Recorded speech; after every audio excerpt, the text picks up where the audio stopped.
Oh, please, Hugo, give me a taster lesson in hate. Okay, which country has the best sense of humor in the whole world, Troy? Oh, that's easy. Everything, of course. Ever been to Spot and asked that question? No? If you ever try it, I guarantee everyone asked will say Spot. The same in Dumania. They'll all say they have the best sense of humor in the world. Go to Bunkel, and you'll get the same response that they have the best sense of humor. It doesn't matter where in the world you go. Berhumpy, the kingdom of Coolios, Flagitalia, hell, even nothing, the people will always tell you that their country has the best sense of humor. Yet, have you ever watched an episode of Mr. Legumbre? Oh, yes, of course. It's my 4-year-old's favorite. We just watched the last episode of the second season last night, where Mr. Legumbre breaks into the compound of Drug Lord and mercilessly guns down 196 of his most ruthless bodyguards and henchmen across 27 minutes of intense slaughter before slashing the throat of Drug Lord's favorite Peruvian guinea pig, Princess Penelope Beauregard, live on a video feed that Drug Lord is watching from Pimp Lord's compound after Mr. Legumbre tricked him into thinking Pimp Lord was planning a hit on him in order to take over his drug business. It was great. Did you watch it, Hugo? No, I haven't seen any of the second season. And that's definitely Mr. Legumbre, is it? It just feels like quite a narrative departure from the more comedic themes of the first season. Yes, no, sorry, Hugo. I'm getting confused with the other one my 4-year-old loves. Drug Lord, Pimp Lord, and Throat Slasher. It's just the two actors who play Mr. Legumbre and Throat Slasher are both called Jeff. Except for the actor who plays Throat Slasher. He's called Rowan. Anyway, I always get confused between those two. It's okay, I remember now. Mr. Legumbre is the one with the Spottish comedian, and he doesn't say anything, just makes the occasional funny noise, and all the humor is visual and physical. I love it, Hugo. Well, I love watching my 4-year-old watch it, because she loves it. I'd probably switch over to Doc's News myself. It's all right, Troy, to love Mr. Legumbre. In fact, that's the point I'm making. You could put Mr. Legumbre on TV anywhere in the world, and the people watching it would laugh. It's universally funny. Every country thinks they have the best sense of humor, but the reality is we all share the same sense of humor. And it's not like sense of humor is a unique characteristic in this regard. It applies to all our characteristics. We share them all. No matter where you go in the world, people are people. Different cultures may make things look a little different, but underneath, everyone wants the exact same things and has the exact same fears. Really? Of course. I know that you, Troy, for example, want to be safe, with a home to call your own, and have access to sufficient water and food. You want to have a job that you enjoy, that pays you enough to cover all the costs of living, and lets you enjoy interesting activities in your free time. You want to have access to health care whenever you need it, and social care during the times of your life when you're vulnerable. You want to be free to travel where you want and when you want. You want to be treated fairly and with respect. You want to be free to live your life as you want and love whoever you want. You want to find someone to love and who will love you back. You want others to see and value you, to recognize your importance and stature. You want to be happy. Uncanny alley, Hugo. How on earth did you know all of that? At one point, I even thought you'd reveal my desire for a couple of pugs, called Sick Boy and Pocahontas la Princesa de la Televisión Diurna, and their coordinated mirror ball-style Elvis jumpsuits. Still, that was incredible. Think of the pugs as the exception that proves the rule. But beyond that, every single one of your desires are shared by quite literally every other single human being on the planet. I'm not blowing smoke out my backside when I say people are people. Wherever on the planet we go, the people we meet are just the same as us and share both our wants and our fears. Our cultures may differ, but the people who developed and exercise those cultures don't. Gosh, knowing that, Hugo, surely you could ensure world peace and win the Humble Peace Prize. While the Humble Peace Prize would look great displayed in the downstairs WC, there are priorities that we should be focusing on. So, yes, humans are the same, but fortunately humans don't care about that. They still look for the differences, the things that allow them to group this person with them and that person against them. And they find them too. It's truly a miracle of nature. For all their similarities, they always look at others and see the things that scare them, and those are what cue divisions between people. Remember, Troy, we never, ever hate the things that make us feel daring and strong. only the things that make us feel scared and weak. We hate a man wearing a dress and drinking a beer because it feels wrong, and we fear things that don't feel right.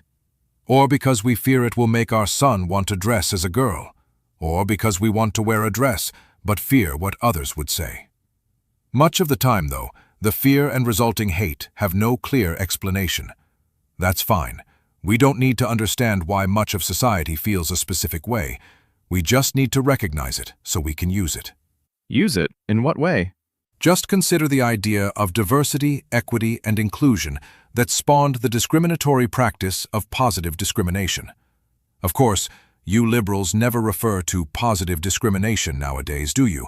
It's all DEI this and DEI that. Hang on, Hugo. It's hardly fair to say positive discrimination is discriminatory.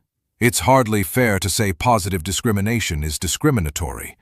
That's quite a bold assertion for one to make. I'm looking forward to you explaining this one to me, Troy. Well, okay, yes, it is discriminatory, but in a positive way. My lord, that's phenomenal, Troy. I never saw that argument coming. Oh no, wait, yes, I did, though in fairness, the clues were all there. Oh, you know what I mean. There's naturally occurring discrimination in our society against some groups, such as women or plaid people or the disabled.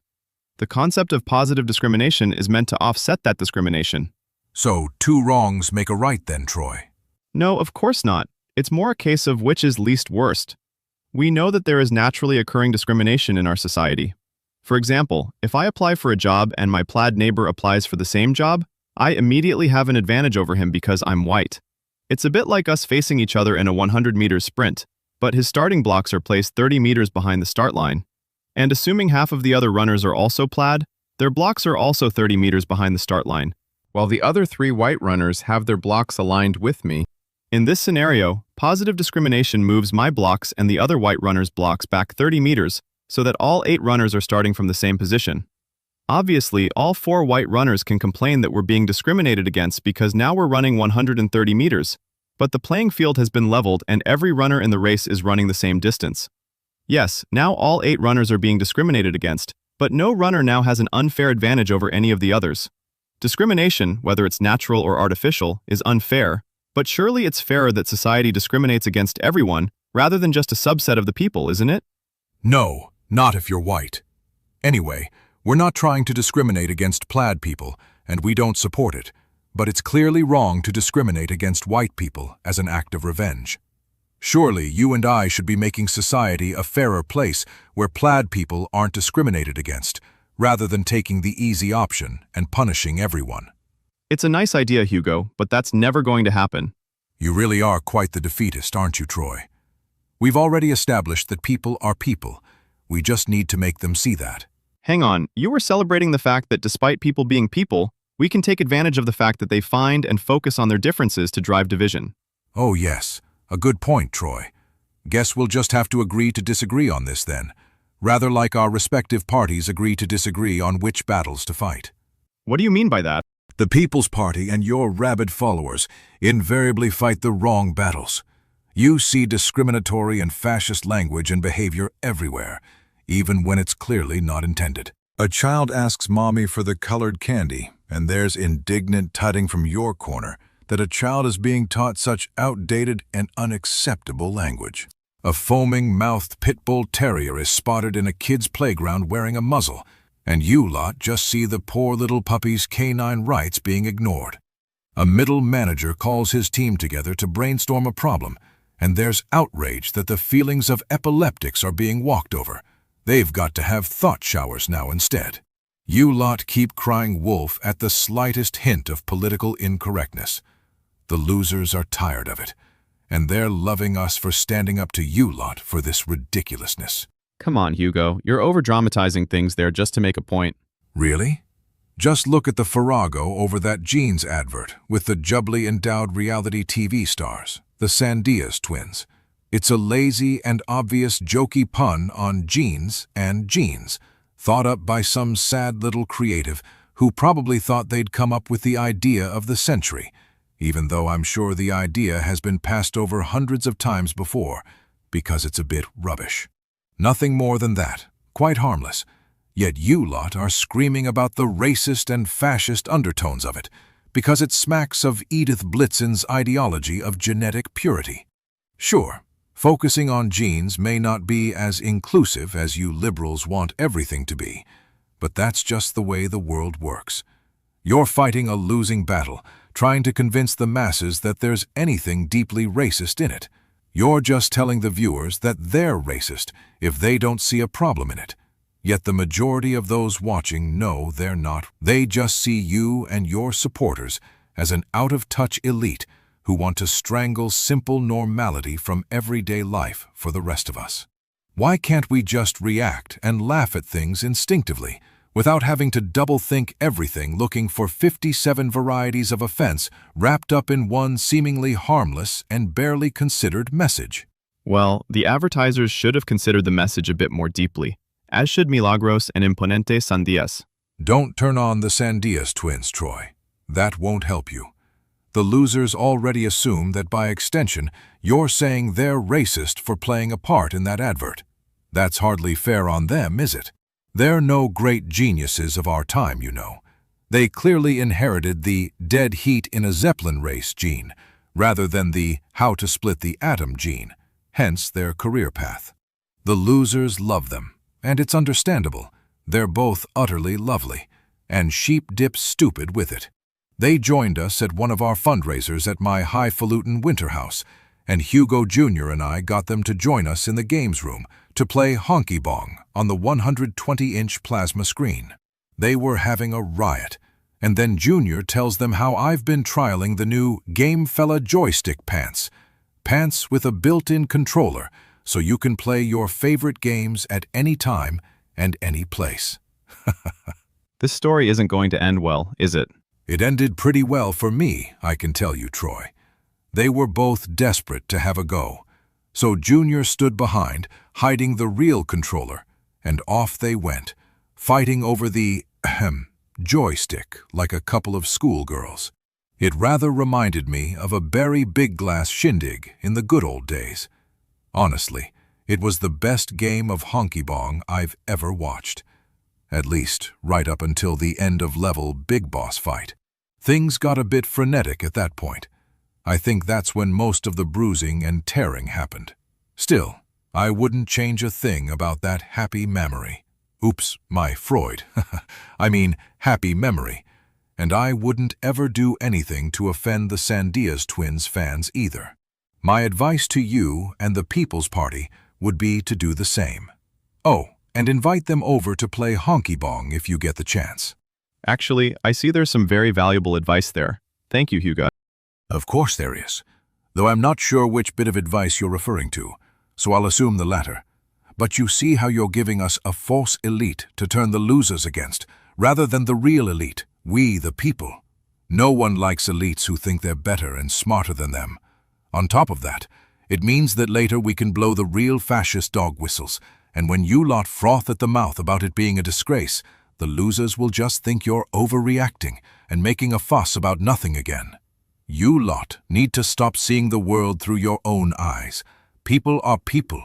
It's not difficult to understand what they're thinking, and knowing that people are people does come with another advantage that we can celebrate. This might make you feel happier. Really? Actually, no, probably not. Remember, I said that people want others to see and value them. That right there is quite simply a desire for status. We all want to be better.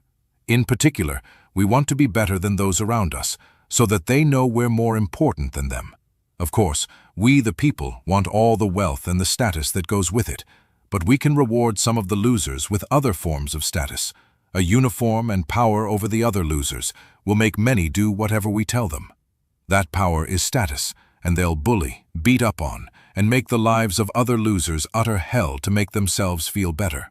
A nasty little loser bully in a uniform will sacrifice his neighbors for the thrill of knowing that we the people have made him better than them. The simple fool will think he's one of us and will be the nastier for it. The nastier he is, the greater his status, and he can flaunt it extravagantly over anyone who tries to resist him. Hugo, you're so wrong. People join the police or army because they want to serve the general population, not to terrorize them. It doesn't matter why they choose to join. It only matters that they do. Once they have that status, they won't want to lose it. We can count on them to do what we need them to do. Well, most of them. Again, you're so wrong. We can't expect them to blindly carry out orders if those orders are clearly wrong. But we can, Troy. We're surrounded by little Blitzens. Back in the 4120s, Stanley Milgram carried out a fascinating experiment where he had subjects believe they were electrocuting someone in another room as part of an exercise studying learning ability. The maximum voltage of 450 volts was labeled danger, severe shock.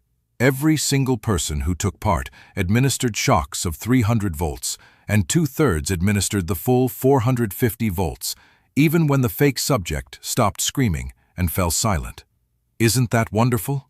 We can count on 2/3 of the people to do what they're told simply because we are in authority. We're their betters, and our status means most will blindly do what we tell them.